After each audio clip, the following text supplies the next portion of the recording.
మీ GK news నిజం మా గళం. కాకినాడ జిల్లా జగ్గంపేట నియోజకవర్గ బీజేపీ, జనసేన, టీడీపీ కూటమి అభ్యర్థి జ్యోతుల నెహ్రూ నామినేషన్ వేశారు. ముందుగా తన స్వగృహం అయిన ఇర్రిపాక నుండి తన కుటుంబం యొక్క ఆశీస్సులు తీసుకుని జగ్గంపేట గ్రామ దేవత రావులమ్మ ఆలయం వద్దకు చేరుకున్నారు. అక్కడ ప్రత్యేక పూజలు నిర్వహించి నామినేషన్ పత్రంపై సంతకం చేశారు. అనంతరం ఎన్నికల కార్యాలయంకు చేరుకుని నామినేషన్ పత్రం ఎన్నికల అధికారుల సమక్షంలో నామినేషన్ దాఖలు చేశారు. అనంతరం ఆయన మీడియాతో మాట్లాడారు.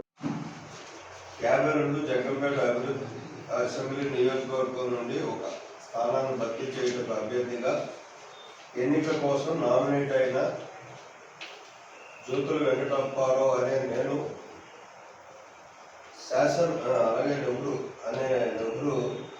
నేను శాసనం ద్వారా స్థాపించిన భారత రాజ్యాంగం పట్ల వ్యవస్థాపరమైన నమ్మకాన్ని, విశ్వాసాన్ని కలిగి ఉంటానని, భారతదేశపు సార్వభౌమత్వాన్ని, సమైక్యతను కాపాడుతానని దేవుని పేరిట ప్రమాణం చేస్తున్నాను.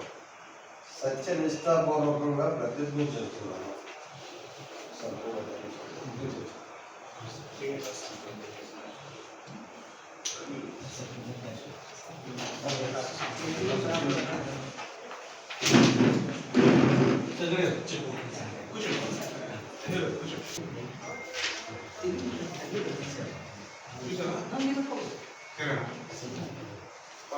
చూసారా